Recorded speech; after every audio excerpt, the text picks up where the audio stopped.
नमस्कार, स्वागत है आप सभी का न्यूज 21 में। मैं हूं आपके साथ हर्षदा। डूंगरपुर जिला पुलिस अधीक्षक मोनिका सेन सीमलवाड़ा क्षेत्र के दौरे पर रही। इस दौरान उन्होंने धम्बोला थाने में सीमलवाड़ा वृत्त के थानाधिकारियों की बैठक ली। बैठक में एसपी ने 84 विधानसभा क्षेत्र में 13 नवंबर को होने वाले उपचुनाव में कानून व्यवस्था, शांतिपूर्ण व निष्पक्ष चुनाव को लेकर चर्चा करते हुए आवश्यक दिशा निर्देश दिए। बैठक में Simalwara deputy Rajkumar Rajora, Dungarpur ST/SC cell deputy Jagdish Chandra, Dhambola थाना अधिकारी रिजवान खान और साथ ही साथ कई भी तमाम गणमान्य लोग उपस्थित रहे। डूंगरपुर से सादिक अली की रिपोर्ट। जैसा कि 13 नवंबर को 84 विधानसभा में बाई इलेक्शंस होने जा रहे हैं, उसी को मद्देनज़र रखते हुए कानून व्यवस्था और इलेक्शन रिलेटेड प्रिपेयर्डनेस को लेकर आज पूरे जिले भर में मीटिंग्स ली गई, जिसमें बाकी सर्कल्स में भी एडिशनल SP साहिबान के द्वारा और यहाँ 84 सर्कल में मेरे द्वारा इलेक्शन प्रिपेयर्डनेस को लेकर मीटिंग ली गई है।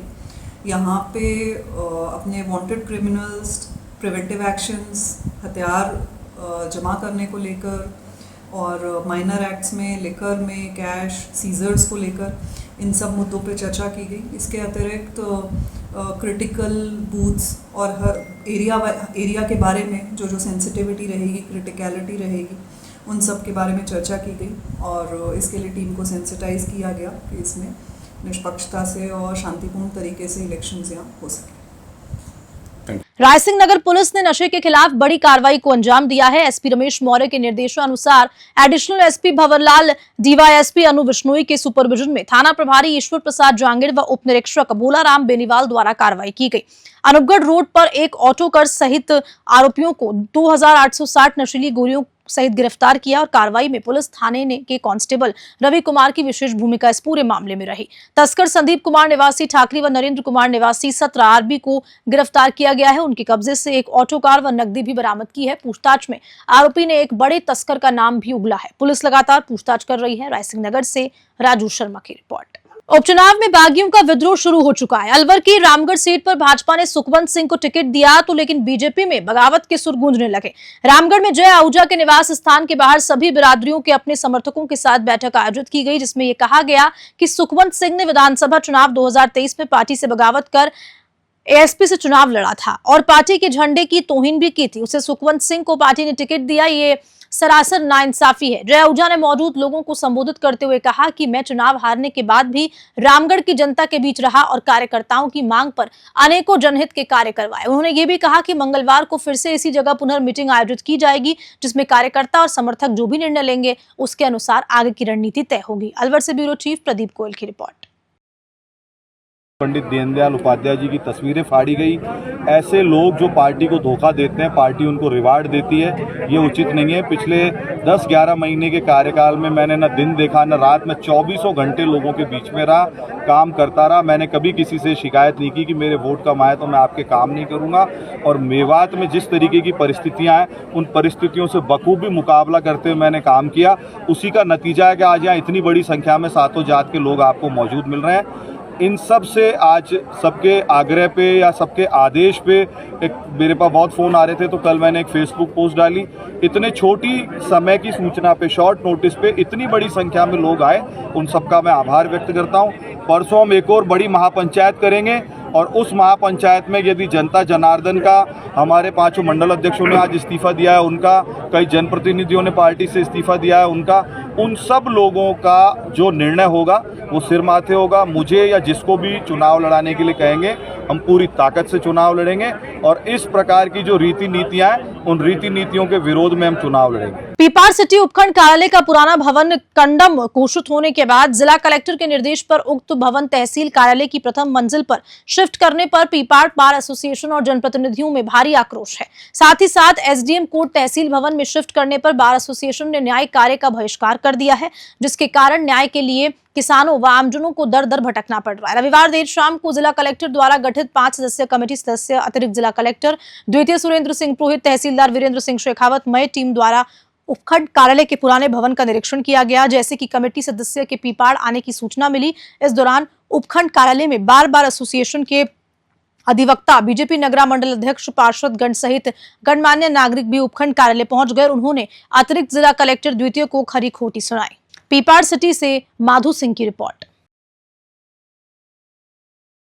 कलेक्टर साहब के आदेश से आज एडीएम साहब सुरेंद्र जी राजपुरोहित साहब पीपाड़ एसडीएम कार्यालय का स्थानांतरण तहसील कार्यालय की प्रथम मंजिल पर करने के बाद बार एसोसिएशन द्वारा दिए गए ज्ञापन पर जांच करने के लिए आज पीपाड़ शहर उपखंड कार्यालय में पहुंचे, जिन्हें पूर्ण तरह जनप्रतिनिधि, पार्टी, संगठन और बार एसोसिएशन के प्रतिनिधियों द्वारा अवगत कराया कि बिल्डिंग पूर्णतः सुरक्षित और चमचमाती बिल्डिंग है, केवल रंग रोगन बाहर का बाकी है, एकदम सही कंडीशन में है। और एडीएम साहब भी संतुष्ट होकर गए हैं कि इस बात की टेक्निकल रिपोर्ट करने के बाद सही उचित निर्णय लिया जाकर फैसला कलेक्टर साहब द्वारा किया जाएगा। उन्हें बहुत ही अच्छी तरीके से पीपाड़ के सभी संगठनों द्वारा अवगत कराया गया और एडीएम साहब ने पीपाड़ के सभी संगठनों से ज्ञापन लेकर भी उस पर राय देने की बात कही है।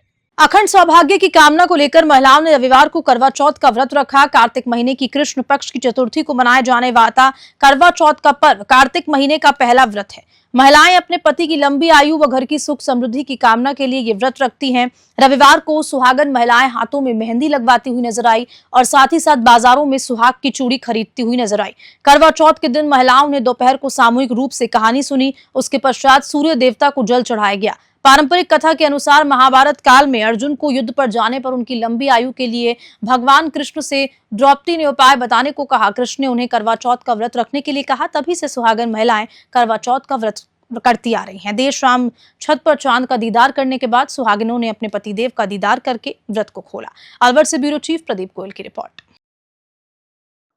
सर, इस फास्ट का यही है कि इसको पति की लंबी उम्र के लिए किया जाता है और इसमें शिव, पार्वती जी और साथ में गणेश जी और चौथ माता की पूजा होती है और पत्नी अपनी पतियों की लंबी आयु के लिए इसको करती हैं, फास्ट वगैरह रखती हैं। और निर्जला व्रत मतलब सुबह से कुछ नहीं खाती पीती, पानी भी नहीं पीती, शाम को पूजा करके और चंद्रदेव को अर्घ देके उसके बाद ही अपने पति के हाथों से पानी वगैरह पीती हैं। तो ये एक धार्मिक त्योहार है, बहुत अच्छा है। इसका करवा चौथ के नाम से इस त्योहार को जाना जाता है। सर लक्ष्मी। पुलिस शहीद दिवस के मौके पर प्रतापगढ़ की रिजर्व पुलिस लाइन में श्रद्धांजलि समारोह का आयोजन किया गया। शहीद स्मारक स्थल पर आयोजित इस समारोह के दौरान पुलिस कर्मियों ने पौधारोपण और रक्तदान भी किया गया। जिला पुलिस अधीक्षक विनीत कुमार बंसल ने बताया कि लद्दाख और देश की चेक पोस्ट अपने प्राणों की आहुति देकर वीरगति प्राप्त करने वाले पुलिस जवानों की याद में प्रतिवर्ष 21 अक्टूबर को पुलिस शहीद दिवस का आयोजन किया जाता है और पूरे देश में शहीदों को श्रद्धा सुमन अर्पित किए जाते हैं। प्रतापगढ़ से तेजकरण राठौड़ की रिपोर्ट। 21 अक्टूबर को हमेशा पुलिस दिवस मनाया जाता है। ये हमारे उन अमर शहीदों के लिए याद में मनाया जाता है जिन्होंने लद्दाख में वो चेक पोस्ट पर है ना जो है अपने प्राणों की आहुति दी थी। इस साल कुल 1/9/2023 से 31/8/2024 मतलब 31/8/2024 तक एक साल में पूरे भारत में विभिन्न पुलिस संगठनों के 216 जो कांस्टेबल अधिकारी और उन सब ने है ना जो है अपनी वीरगति प्राप्त करी है, जो हमारे शहीद हुए उनकी याद में एक यहाँ पर सम्मानपूर्वक समारोह जो हमारा हर साल होता है उस तरीके से बनाया गया और उनको श्रद्धांजलि दी गई। वन राज्य मंत्री संजय शर्मा का एक ऑडियो सोशल मीडिया पर तेजी से वायरल होता दिख रहा है, जिसमें अलवर के वार्ड 15 के बीजेपी पार्षद कैलाश कोरी अब उनसे फोन पर पानी की समस्या बताते हैं तो वन मंत्री शर्मा उन्हें धरना देने की बात कहते हैं। साथ ही ये भी कहते सुनाई दे रहे हैं कि ये तुम्हारी आदत में है। चलिए हम आपको वही ऑडियो क्लिप सुनाते हैं जिसमें वन मंत्री क्या कह रहे हैं, आप खुद सुनिए। दे रहा है वही सरकारी काम है होता है। हाँ भाई साहब नमस्कार। हाँ माननीय भाई साहब पानी नहीं आ रहा, काफी दिन से पानी समस्या है। चली जा बिल्कुल ठीक है भाई धरनो दे लीजिए भाई साहब, कोई बात नहीं। ठीक है कोई दिक्कत नहीं। ठीक है आदत ठीक है ठीक। और ये आपको वायरल और करिए तो मैं तो कह रहा हूँ। ठीक है भाई साहब ठीक। तो रिकॉर्डिंग तो कर ही रहो है तुम, ये को वायरल और करिए। ठीक है भाई साहब ठीक। वन मंत्री ने ये तो कह दिया कि बातचीत की ऑडियो रिकॉर्डिंग तुम चाहे वायरल कर दो। वार्ड 15 के पार्षद कैलाश कोली ने बताया कि उनके वार्ड के अंतर्गत आने वाले शिवलालपुरा कोली बस्ती चाह पप्पू मोहल्ले से 3 महीने से पानी की समस्या गहरा रही है। ऐसे में स्थानीय लोग कई बार पानी की मांग को लेकर प्रदर्शन भी कर चुके हैं, लेकिन कोई भी इस पे एक्शन नहीं हो रहा। अलवर से ब्यूरो चीफ प्रदीप गोयल की रिपोर्ट। भाड़ौती सवाई माधोपुर मार्ग पर बनास पुलिया के पास अज्ञात लोगों ने सवाई माधोपुर निवासी व्यापारी कपिल राठी के साथ लूट की वारदात को अंजाम दिया। व्यापारी कपिल किराने का थोक अन्य दुकानदारों से पैसा कलेक्शन कर लौट रहा था और इस दौरान रास्ते में 2 बाइक सवार 4 बदमाशों ने धक्का देकर स्कूटी पर सवार व्यापारी को चारों बदमाशों ने अपनी बाइक और व्यापारी की स्कूटी को लेकर फरार हो गए। थोड़ी दूर जाकर हनुमान मंदिर के पास व्यापारी की स्कूटी मिली, लेकिन स्कूटी की डिक्की में रखे करीब 3 लाख रुपए लूट कर बदमाश ले गए। लूट की सूचना व्यापारी कपिल राठी ने पुलिस कंट्रोल रूम को सूचना दी, जिसके बाद सूरवाल थाना पुलिस मौके पर पहुंची और घटना का जायजा लिया। सवाई माधोपुर से राकेश अग्रवाल की रिपोर्ट। शहीद दिवस पर पाली जिला पुलिस लाइन में पुलिस शहीद दिवस आयोजित किया गया। पुलिस रूट के साथ कार्यक्रम की शुरुआत की गई। कार्यक्रम में आईजी प्रदीप मोहन शर्मा, एसपी चूनाराम जाट, अतिरिक्त पुलिस अधीक्षक विपिन शर्मा सहित जिले भर के पुलिस उपाधीक्षक, थाना प्रभारी सहित पुलिस के जवानों ने शहीद हुए पुलिसकर्मियों को श्रद्धांजलि अर्पित कर नमन किया। तो वहीं उनकी याद में पौधारोपण कार्यक्रम का आयोजन किया गया। इस दौरान पुलिस के जवानों व अधिकारियों ने रक्तदान भी किया। आईजी प्रदीप मोहन शर्मा ने कहा कि आमजन में पुलिस को लेकर जो विश्वास है, सभी पुलिसकर्मी उस विश्वास पर खरा उतरने का काम करें। कानून व्यवस्था बनाए रखने के लिए पुलिस की अहम भूमिका होती है। स्वच्छ छवि के साथ सभी एक साथ होकर काम करें। एसपी चूनाराम जाट ने शहीद हुए पुलिसकर्मियों के वीरता का बखान किया, तो वहीं उनके द्वारा किए गए कामों को जवाब को अवगत करवाया गया। पाली से हस्तपाल सिंह की रिपोर्ट। राजसमंद के बिजनौर गांव में रात को सो रहे व्यक्ति का पर पैंथर ने अचानक हमला कर दिया। गनीमत रही कि उसी रात में 100 मीटर दूर एक प्रोग्राम चल रहा था। पैंथर के हमले के बाद व्यक्ति की चीख पुकार की आवाज प्रोग्राम में बैठे युवाओं तक पहुंच गई, जिससे युवाओं दौड़कर मौके पर पहुंचे, जिससे पैंथर व्यक्ति को लहूलुहान कर व्यक्ति को छोड़कर भाग गया। इसके बाद व्यक्ति को 108 की मदद से तुरंत आर अस्पताल में भर्ती करवाया गया, जिसका इलाज जारी है। गांव के लोगों ने फॉरेस्ट विभाग से पिंजरा लगाने की मांग की है। गांव में अब पैंथर का आतंक बढ़ता ही जा रहा है। आखिरकार इस पूरे मामले में सच क्या है, ये तो वन विभाग द्वारा उदयपुर में मारे गए पैंथर की मेडिकल रिपोर्ट आने के बाद पता चल पाएगा। फिलहाल तो मेवाड़ क्षेत्र में पैंथर हमले की दहशत कायम है। राजसमंद से प्रमोद जोशी की रिपोर्ट। और इसी खबर के साथ बुलेटिन में इतना ही। नमस्कार।